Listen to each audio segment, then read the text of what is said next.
Hello, everyone, and welcome to this episode of AEEGTA's video podcast series. AEE is Association of Energy Engineers, and this is Greater Toronto Area Chapter. So, my name is Kishan Khatri, President of AEEGTA Chapter, and I'm going to be host for today's podcast episode. We are really excited to start this series. This is kind of first podcast series which we are going to do it today. And the idea is simple: to have a real conversation around energy efficiency, decarbonization, and sustainability. And also to hear from industry experts that what's going on in the industry. So we are going to have two viewpoints. One viewpoint would be from the expert who is from industry and industry partner and our platinum sponsor. Second viewpoint would be from our AEE and AEEGTA community leader or past president. So let's start with this, and I welcome to both of you, Sean Mirrahimi and Jon Feldman from AEEGTA. Past president, he was a president in 2018, 2020. I think these 2 years he was a president. And Sean Mirrahimi from Edgecom Energy, our platinum industry partner. So let's start with the Sean. Sean, could you please introduce yourself, your role with the organization, and how your work contributes to energy management and demand side management? Of course. Well, thanks for having me. It's great to be here. My name is Sean Mirrahimi, Managing Partner and Chief Revenue Officer here at Edgecom Energy. Been with the company since the start, been in the energy industry for almost 20 years now. My energy career started with the feed and tariff programs back in the day with solar, but then slowly moved into the grid side management and so on. And I guess the core of what I have witnessed in the past 20 years is a transformation of what was considered once the one and only way that we would generate electricity, transmit it, and distribute it, to what is now a very complex system that almost demands grid interactivity for all those who are taking electricity from the grid. Now, when it comes to the role of Edgecom, so we transform customers from simply using electricity into managing it, understanding it, and capitalizing on it. So in a way, those success stories that we tell a lot of our customers typically involve those who've been with us for almost a decade now and who have managed to keep their cost of electricity more or less a constant, despite all the spikes that we have seen. And that's through all the programs and things that we've actually been able to get them enrolled in. So Edgecom Energy sits at the intersection of consumers and grid, and taking those signals from the grid and helping and allowing customers to participate effectively in some of those programs to be able to manage their costs, manage their emissions, and manage their consumption is the role of Edgecom. Great. Thank you so much for introducing about yourself and about Edgecom Energy. Jon, to start, could you please introduce yourself and share your role as a past president of AEEGTA, and as well as how your professional background in energy management shaped your involvement with the organization? Absolutely. So my name is Jon Feldman, and I was actually president of the chapter from 2017 to 2019. So I managed to escape leading through COVID, and that was good. I also served on the board of the chapter for about 10 years. I'm a former senior technical officer for the Save on Energy industrial programs, and I'm now semi-retired, but I do continue to still do some part-time consulting with Aladico Consulting Inc., which is one of AEEGTA's sponsors, and I still teach the Certified Energy Manager course several times a year. Now, in terms of shaping, when I was new to the sector, because energy management was actually a second career for me, I quickly got involved in AEE as I needed all the help I could get. And to be effective in my new role, which was mainly conducting energy assessments at large industrial facilities. And I guess that kind of thinking flowed through when my arm was gently twisted to become president of the chapter. I wanted to make sure that the chapter was effective in equipping our members to be more effective in their roles, whether they were new to the industry like I had been, or whether they were seasoned professionals. And I would say my involvement was really driven by a desire to give back to an organization that had really helped me succeed in my energy management career. Wonderful. So just follow-up questions to you, John, again. There's increasing pressure to align projects with ESG and climate goals. How do you see engineers balancing technical performance, financial constraints, and sustainability targets?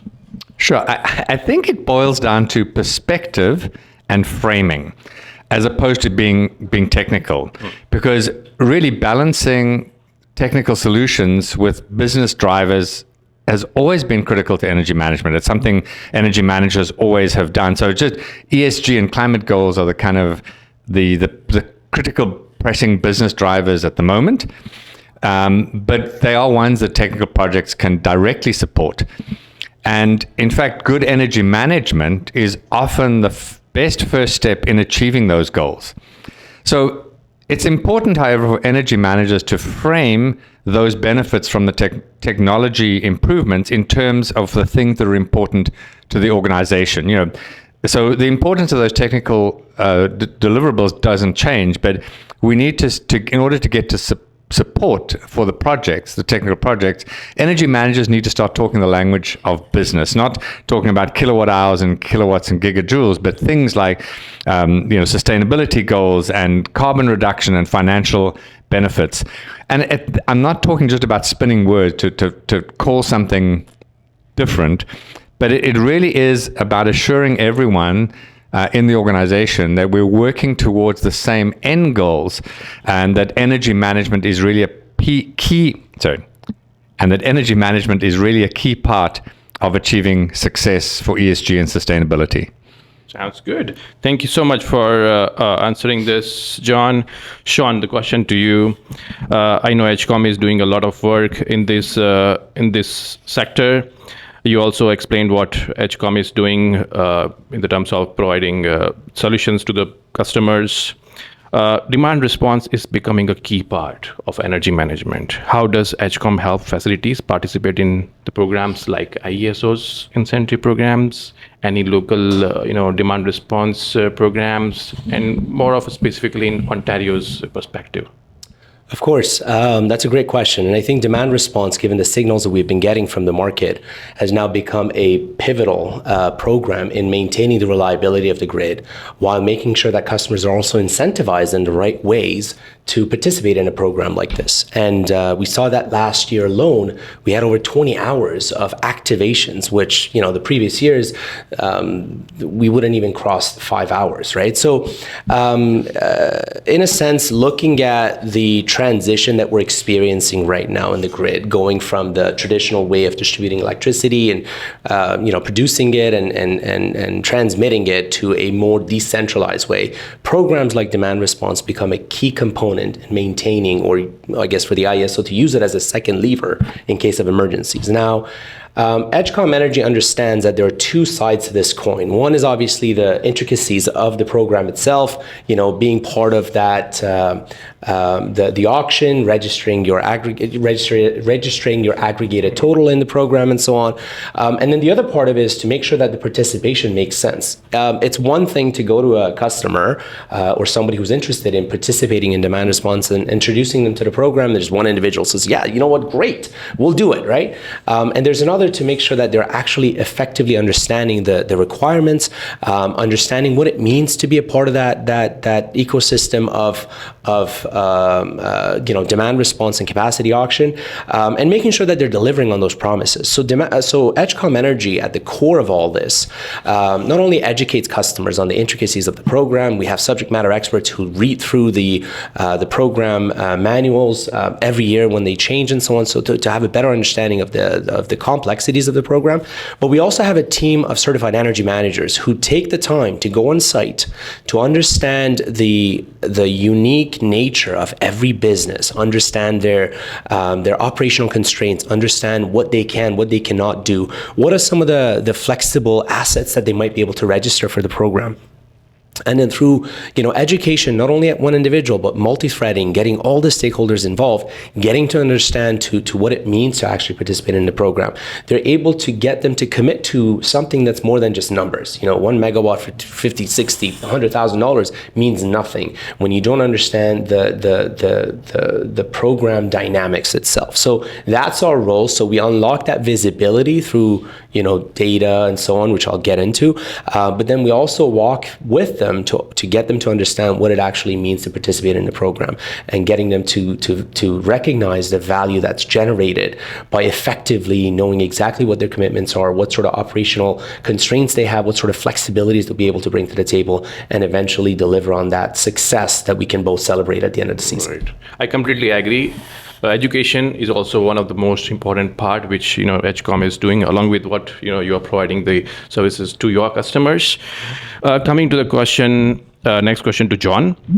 So John, many AE members would work on projects that can be benefited from incentives. So, and also they can be benefited from technical guidance and cross-sector support. How can stronger industry collaboration can accelerate project implementation? Yeah, that is an interesting question, because I think that fundamentally we all agree that when we collaborate and work together, it makes for better success. I know it's a cliche that team stands for together everyone achieves more, but it's true.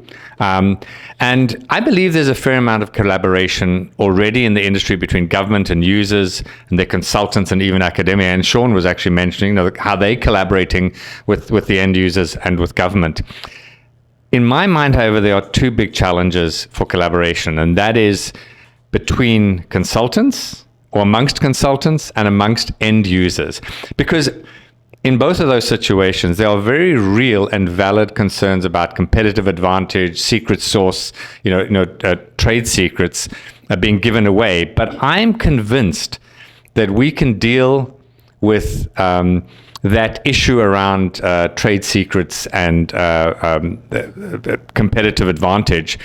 And in fact, in my pre-ISO days, when I worked for a consulting engineering company, it always used to slightly amuse me when fierce competitors would join together on a large construction project because they needed the resources. And I think even within our relatively small energy services community, there's often partnerships that are forged to deliver programs or projects through collaboration and mutual benefit. I also made, on the end user side, an interesting discovery when we did, again, with the consulting firm I was with before, we did energy management workshops in the pulp and paper industry throughout Ontario. And it was always interesting to me to see how engineers and energy managers and facility managers from nominally, what I'd call nominally competitive organizations, would be very freely sharing their energy efficiency ideas amongst each other. And so I'm convinced that when it comes to effective energy management and decarbonization, we need to find ways, both as a province and as a country, to learn from the best energy efficiency ideas that are out there for the sake of our planet, and for consultants as well, to find ways where we can support each other without giving away the secret sauce. And I think that we can do that. Yes. Thank you, John. So we have understood how Edgecom is supporting the people in the industry. We want to go understand a bit more technical side of this. So Edgecom talks about integrating grid incentives and about energy management, which you described. How do you technically align cost savings, operational constraints, and grid participation? Great question, and it's funny because this question the the foundation of energy management is something that a lot of energy managers actually have to deal with, every day at their work, and that on its own has transformed quite a bit from just somebody who looks at dashboards and things, from somebody who is now effectively selling the ideas of energy management within the organization. Now, at Edgecom, we don't look at those three things as individual buckets, so they're all tied together. So the way that Edgecom and to this day, I still talk to a lot of people who have no idea about a lot of the things that we talk about, whether it's the grid programs or, managing their consumption and whatnot. They look at their bills and they say, well, you know what, we got to pay for it, right? So that's the inevitable cost of doing business. Now, how we challenge that status quo is by looking at what are you looking at throughout the day to give you some insights into what to manage. In a sense, we help them monitor their consumption, right? So we look at, what do they have? Do they have any energy meters, anything that we can tap into, whether it's at the main or their downstream assets? So by doing that, we're essentially unlocking that granular visibility that a lot of these customers actually don't have to be able to make effective decisions. Then from there, we layer in some of the insights that we gather from the information that we get from the metering exercise. So it could be, identifying those flexible loads, identifying auxiliary loads that could be turned off, understanding processes. Going back to the previous question, we tie in what a certified energy manager is able to do in that process to educate the customer on what are some of the things that you can, be flexible and essentially in the process turning that demand flexibility into an energy asset. That's your step one. You figure it out. You convert that demand flexibility into an energy asset. Then you layer in the grid incentives. You look at what is on the table for me to capitalize on, right? So what are the programs? In Ontario, we've got the ICI program for the global adjustment. We've got the demand response. Now with the market renewal program, there's a good opportunity for arbitrage. So there's a ton of things that you can get exposed to and be able to capitalize on, right? So by identifying that, then we bring it back to, okay, well, here's what's financially available, here is what's technically feasible, and here's what's operationally acceptable. Now, those are the three things that you need to tie in across multiple stakeholders to be able to have an energy strategy that's no longer just about, okay, well, can we reduce our cost? But no, let's look at the entire ecosystem. What energy assets do we have on our in our production plant that would be able to, capitalize on these things, and bringing that all together in a format that can eventually become automated is the next step into increasing the complexities of how you manage the energy consumption and cost and efficiencies and so on. Right. Thank you so much, Sean. This is very insightful. And let's come to the next question to John. Events, symposiums, and technical sessions are a big part of AEGTA, as you know. How do these platforms help translate technical knowledge into real-world impact? Great question, and a really important one. So, first of all, I don't think there's any magic here. I think it really depends on the determination of the individual who attends these sessions, willing to make the commitment to pay attention, to take notes, to network with attendees, and importantly, to take what they have learned back to their organization. And I know that I may be a little bit of old school, but I continue to be astounded at how few people these days actually take written notes at conferences and symposia. And I'm no psychologist or social scientist, but I think that social media and AI have driven note-taking out of our culture, and has driven that habit of paying careful attention. And I suspect that the modern belief is that if you listen to enough information for long enough, something's going to stick. And that just, I've seen research, and I'm not going to don't ask me to reference where I saw it, but it is legit, that the act of physically writing when you're taking notes, as opposed to even typing, helps your brain remember things. And it just engages your brain in a special way. Another thought in terms of getting the most out of these sessions, be it AEGTAs or AEEs or others, is to set up a feedback session at your organization before you leave for the event. Because then there's a bit of pressure on you you know you're going to have to come back and tell others what you learned, and hopefully that'll help you pay better attention. I know that certainly worked for me. And the other benefit of having a session back at your organization is you can start getting input from others to say, I learned these things. What do you think? What could we practically do? And there's also sometimes opportunities to invite that speaker to come to or one of the speakers to come to your organization. They're often willing to do that. And then finally, if I can put my past presidential hat on for a minute, it's important for the chapters or the organizations to make sure that speaker is developing, it is important for the event organizers to ensure that the speaker is delivering valuable content and not just a sales pitch for their products. And I know that's something I always had to look out for as president, and that meaningful content is kind of the starting point. Taking notes, I think, is an important part of that. You always have a hat of past president, by the way.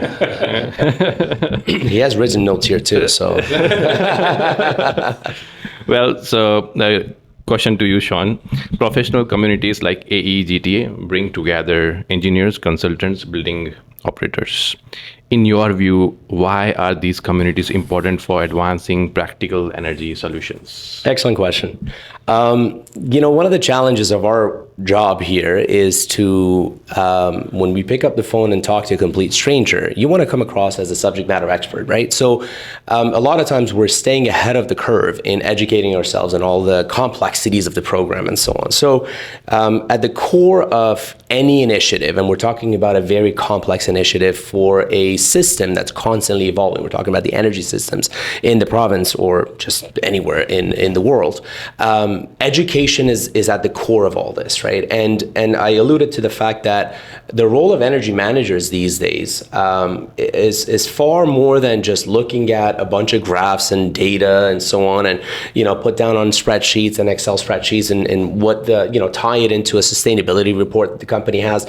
It's more about maybe 10% of that, but 90% is really going out to the stakeholders within the organization, from the C-level executives to the operators of the equipment. And there's a fundamental challenge that I've also put across the table for a lot of my customers, is to really define and redefine the KPIs associated with how people work within their organization to tie it to energy outcomes. Now, what is the role of the engineers, the consultants, the plant operators and building operators as a whole is exactly that. The more education, the more understanding of the fundamentals of what it means to be a responsible citizen of a complex grid today means, the more you're going to be able to involve the stakeholders within your organization to get across a message that's actionable, not just hypotheticals. That's not going to get us anywhere. So in my opinion, what AEEGTA is doing as a whole, just doing the podcast right now,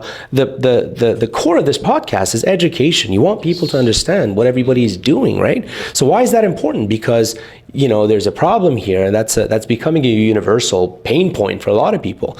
Now, by understanding what the intricacies of those problems are, by educating people along and having people like the engineers, like the consultants who are subject matter experts, speak freely about what are some of the ways to shape policy to help people understand what actions they can take to not only capitalize on this, because obviously anything without an ROI is a dream that will be very difficult to bring to fruition. Now, so understanding those things becomes a very important aspect of getting the message across, and all the stakeholders within the AEEGTA platform and the organization itself play a pivotal role, instrumental role in getting this message across to everybody who's involved with this. And energy touches everybody, so you got to make sure that they understand what they're getting into, right? And what are the differences between 20 years ago and today. I know one of the key initiatives which you have also taken is one of the event symposium you're going to have the energy symposium. Energy symposium on May 7th. On Thursday, correct. See, there's one of the initiatives. So I know these are great initiatives you've been taking, and thank you for giving back to the industry. Of course. Question to John. AEEGTA offers opportunities across events, committees, and leadership roles.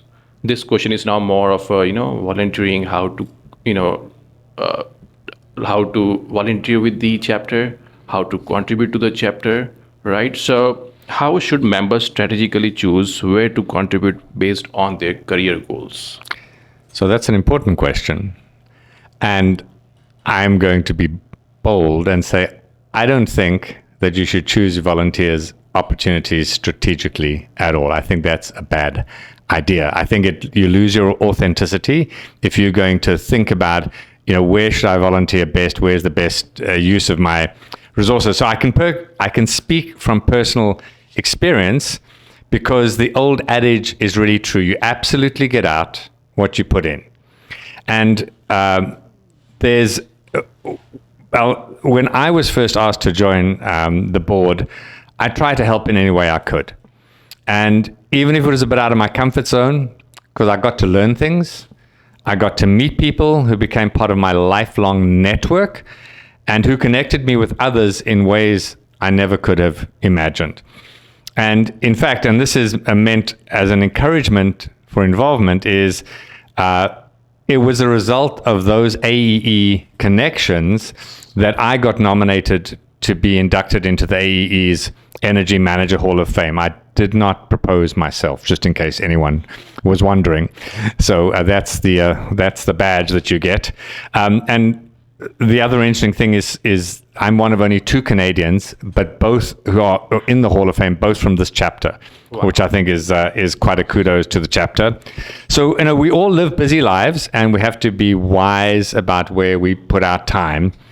But I think, from personal experience again, that investing time in serving AEEGTA and AEE in whatever capacity you can and whatever's available is the most exciting and unpredictable career-enhancing experience you can have, in my humble opinion. Great. Thank you, John. So that is very important for anyone to be part of in AEEGTA, certainly. And I know Sean and John, we want to hear from you more and more. But for this episode, before we conclude, a last question I would like to ask to both of you. Sean, looking ahead, what technical trends do you believe will most influence the future of energy management? I know there are a lot of AI things coming up. You have also mentioned this thing in your your discussion. Any final words on that? Yeah, thanks for that. That's a great question because we're always trying to plan ahead and try to, keep up with the future of how things are going to shape, whether it's the energy management side of the business or anything else for that matter. Now, when it comes to the transition that we're currently in the middle of, and that's going from the traditional ways of generating, transmitting, and distributing electricity in particular, to the decentralized nature of what we're actually seeing, there are a number of things that I foresee that are happening or will be happening in the near future. First and foremost, obviously, we see a massive growth in demand. We're expecting to see Ontario's demand to go up by 75% by year 2050, which I think is an underestimate, to my opinion. There's a lot of things happening in the industry. So with the data centers coming on, the manufacturing plants, with the incentives that the government's putting out, the signals that the ISO is giving, there's a clear direction that there's an imbalance between demand and supply, right? So there's a clear direction that the province is taking to ensure that not only the grid remains stable and reliable, but to also businesses can thrive and can figure out ways to do business in the province. So that's number one. The growth in demand is inevitable. The constraints of the grid is inevitable. Those are all there. The second part of it is the introduction of distributed energy resources. We've seen a lot of batteries behind the meter, front of the meter.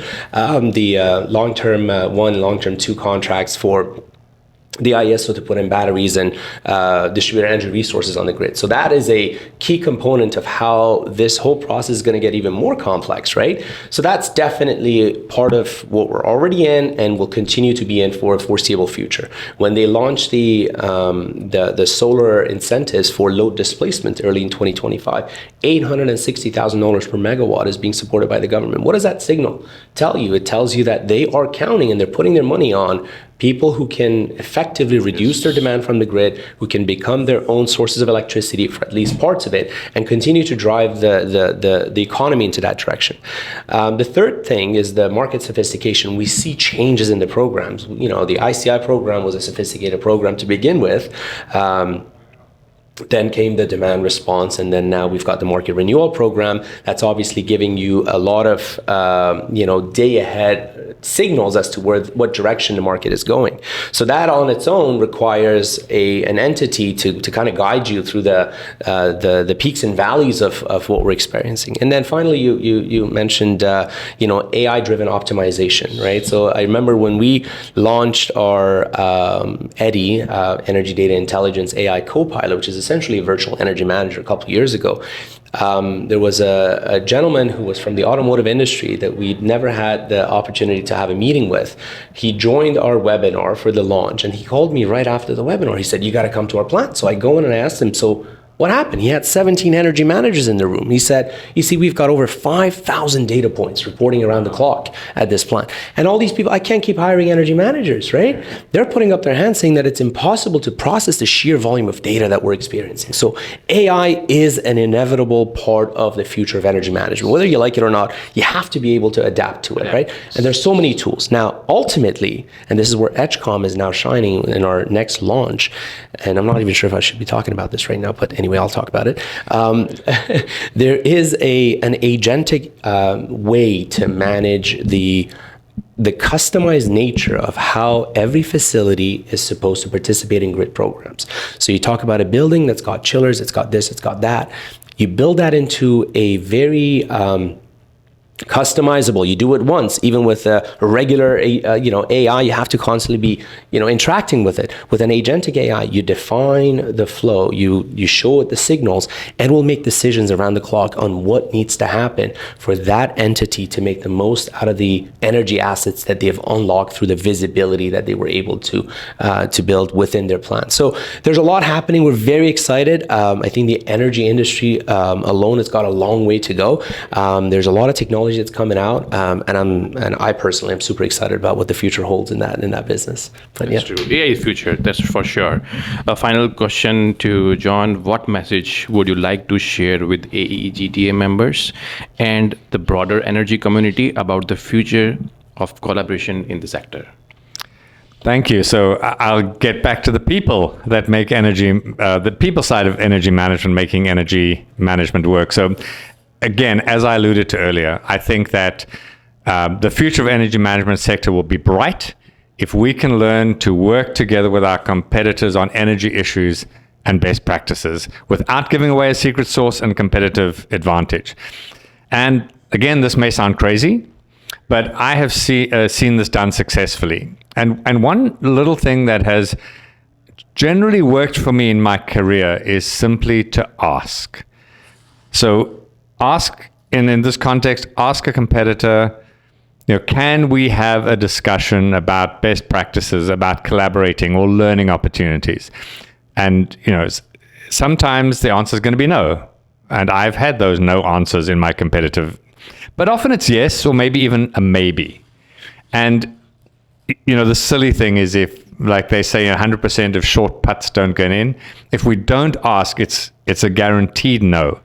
But if we do ask, maybe we'll make some progress. So I think the message from my final thoughts is let's give of ourselves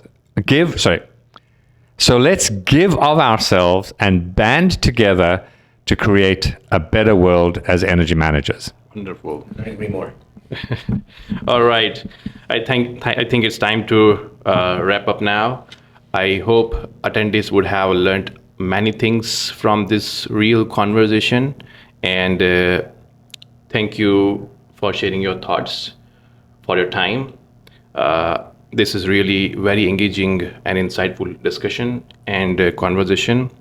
Thank you everyone who tuned in, and we'll be bringing more such conversation in future. So stay tuned, and I will see you in the next episode. You can subscribe us on aeegta.org. Thank you so much. Have a good day. Thank you.